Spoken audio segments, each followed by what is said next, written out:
షేబాదేశపు రాణి యెరూషలేమునకు వచ్చి సొలొమోను రాజుతో ఇట్లనెను, నీ గూర్చి నీ జ్ఞానమును గూర్చి నేను నా దేశమందు వినిన వర్తమానం నిజమే గాని నేను వచ్చి దానిని కన్నులారా చూచు వరకు ఈ మాటలు నమ్మకుంటిని.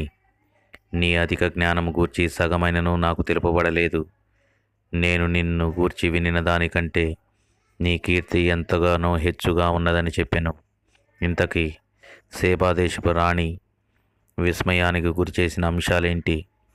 ఎవరైతే వ్యవస్థలను నడుపుతూ ఉన్నారో ప్రతి ఒక్కరికి ఉపయోగపడే అధికమైన జ్ఞానం సొలొమోను వద్ద ఉన్నది.